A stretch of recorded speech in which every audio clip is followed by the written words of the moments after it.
din 1 Tesaloniceni, capitolul 5, versetul la care de altfel s-a făcut referire în această dupămasă, versetul 18, unde Apostolul Pavel, autorul acestei epistole, spune: mulțumiți lui Dumnezeu pentru toate lucrurile, căci aceasta este voia lui Dumnezeu în Hristos Iisus cu privire la voi.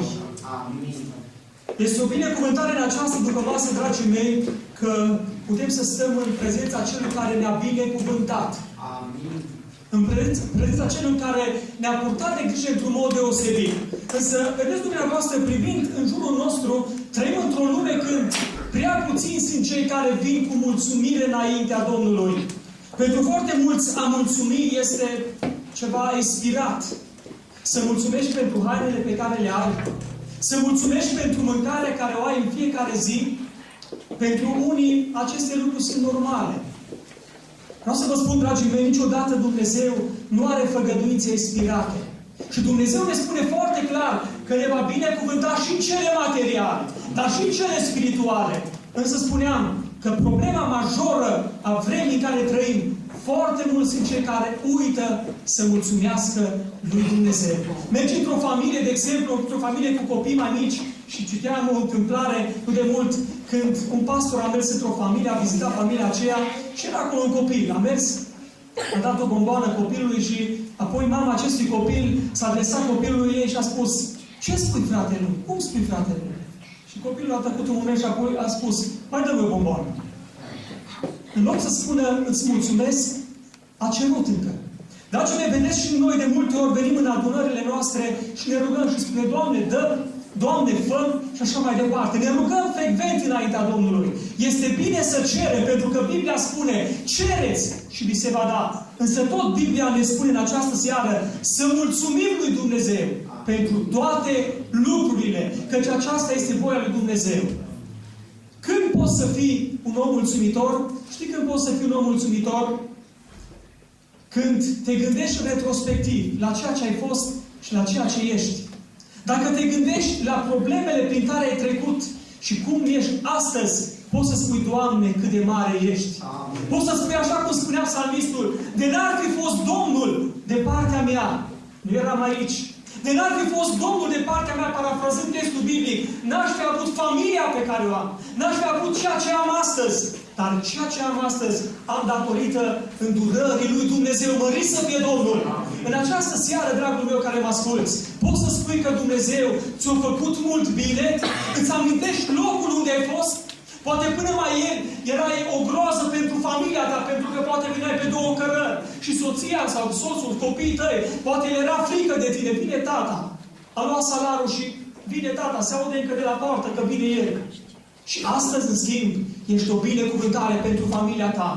Ca să fii un om mulțumitor, dragul meu, trebuie să-ți amintești vremurile apuse, vremurile din care Dumnezeu te-a scos și te-a scos cu mâna Lui Atotputernică, slăvit să fie Domnul. Mă duc mai departe. Pentru a fi un om mulțumitor înaintea Domnului, trebuie să recunoști că ceea ce ai din mâna lui Dumnezeu. Sunt unii oameni care spun: eu am pentru că muncesc mult. Eu mă descurc, dar eu știu să mă descurc având în vedere și crizele prin care trecem și vremurile acestea grele despre care spune și Biblia. Că în vremurile din urmă vor fi vremuri grele. Însă în aceste vremuri eu pot să mă descurc. Cuvântul lui Dumnezeu, Apostolul Pavel spune în 1 Corinteni, capitolul 4, versetul 7, că cine te face deosebit? Ce lucru ai pe care să nu-l fi primit? Și dacă l-ai primit, de ce te lauzi ca și cum nu l-ai fi primit? În această seară, dragii mei, aș vrea să recunoaștem toți că dacă suntem ceva, suntem datorită îndurării lui Dumnezeu. Dacă avem ceva, avem pentru că Domnul ne-a purtat de grijă, mărit să fie Domnul. Dacă aveți ce să mâncați, aveți cu ce să vă îmbrăcați, este pentru că Dumnezeu v-a binecuvântat. Și slăvesc pe Domnul pentru că a rânduit seara aceasta o seară a mulțumirii, o seară a recunoștinței, să venim înaintea Domnului și să spunem: Doamne, îți mulțumim că Tu ne-ai binecuvântat. Iov, omul acesta, neprihănitul Iov, la un moment dat, când a pierdut tot ce a avut, copiii chiar, i-a pierdut. Spunea la un moment dat: Domnul a dat și Domnul a luat. În numele Domnului fie binecuvântat. Poți să spui ca și Iov Domnul ți-a dat și Domnul dacă vrea ți ia, pentru că viața ta, dragul meu, viața noastră tuturor este în mâna lui Dumnezeu. Fără El nu putem face nimic. De aceea, dacă vrei să fii un om mulțumitor, vei fi atunci când vei veni cu recunoștință înaintea Domnului. Și fie seara aceasta, seara în care să putem spune cu toții din toată inima, dacă suntem ceva, dacă avem ceva, recunoaștem că avem doar din mâna Domnului. Amin? Slăvit să fie Domnul! Ca să fii un om recunoscător și mulțumitor înaintea Domnului, în al treilea rând, dragul meu, trebuie să nu te lași influența de cei din jur.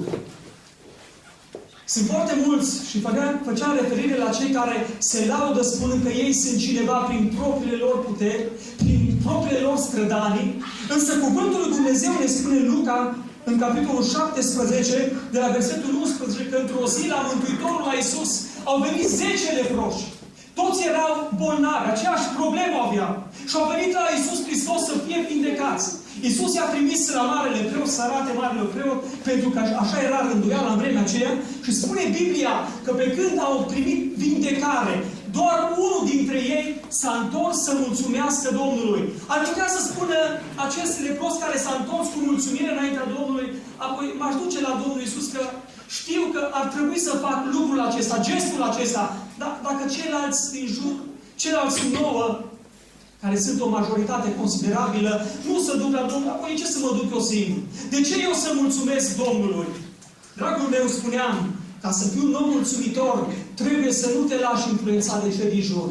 Dacă știi că Dumnezeu ți-a făcut un lucru, poate în aparență mic, nesemnat, mulțumește-i Domnului, pentru că așa spunea Pavel, mulțumiți lui Dumnezeu pentru toate lucrurile. Pentru toate lucrurile. Și pentru lucrurile mărunte din viața ta.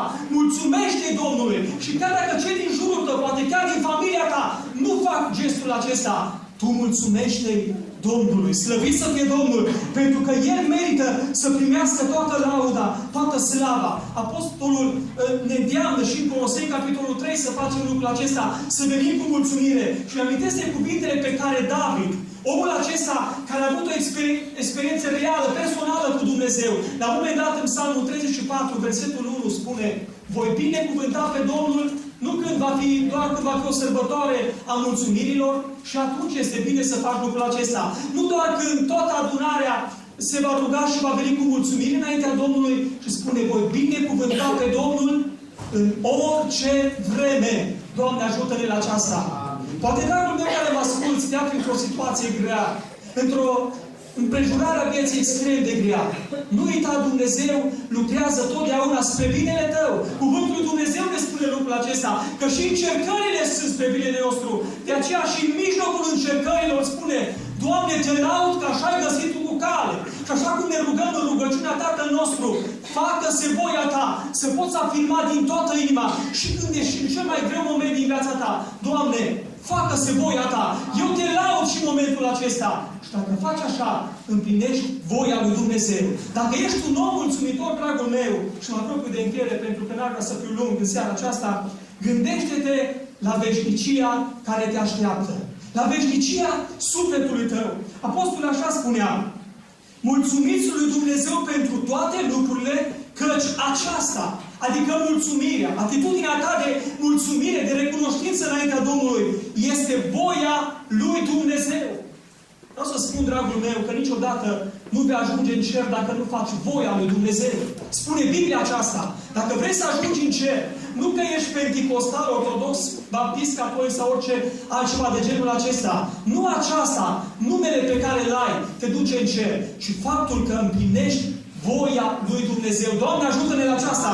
Și fac din nou referire la textul din Luca 17, când acel lepros s-a întors cu mulțumire înaintea Domnului. Versetul 19 spune: apoi Iisus i-a zis: scoală-te și pleacă. Credința ta te-a mântuit. Credința ta te-a mântuit.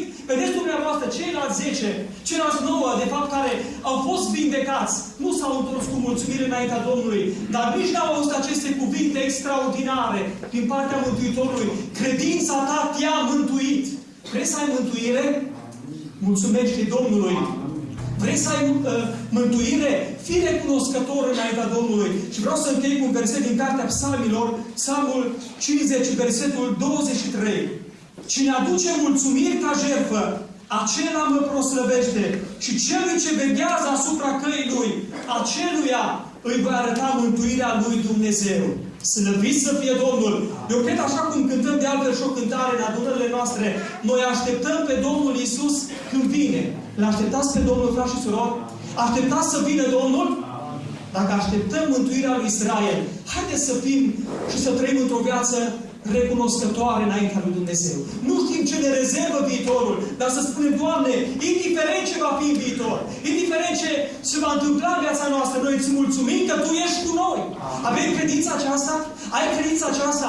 Nu dacă am vorbit cu oameni care se frământau când veneau ploile, inundații și spuneau, vai, dar cum ne vom descurca? Dar ce va fi la toamnă? Nu vom avea recoltă. Și am întâlnit apoi, când a venit toamna, oameni care au spus, slavă Domnului că Dumnezeu ne-a purtat de grijă. Și cu câteva luni în urmă spuneau, ce va fi? Cum ne vom descurca? Este important și înțeleg prin aceasta că viața noastră e în mâna Domnului. Dacă astăzi Domnul îngăduie ploi, chiar inundații, noi știm că Dumnezeu ne poartă de grijă și în ciuda ploilor care vin peste noi. De aceea, frați și surori, dragi prieteni care mă ascultați, să mulțumiți întotdeauna Domnului. Doresc din toată inima ca Domnul să binecuvânteze toată adunarea aceasta. Pe toți Domnul să ne ajute să fim niște oameni mulțumitori. Și dacă suntem așa, Dumnezeu ne-a promis mântuirea. Ce dar vrei mai mare decât mântuirea sau viața veșnică? Dumnezeu dar să vă binecuvânteze pe toți. Și dacă aici nu ne mai întâlnim, poate nu mai ajungem la Lucoare, sau poate dumneavoastră nu mai veniți la Baia Mare, dar doresc din toată inima să ne întâlnim pe plaiurile cerești, acolo unde va fi mult mai mare binecuvântare decât aici, pe acest pământ. Domnul dar să vă binecuvânteze și să vă mântuiască pe toți. Amin. Amin. Poate sunt unii în sală dintre dumneavoastră care se întreabă, oare ce este și această sărbătoare, ținând cont de faptul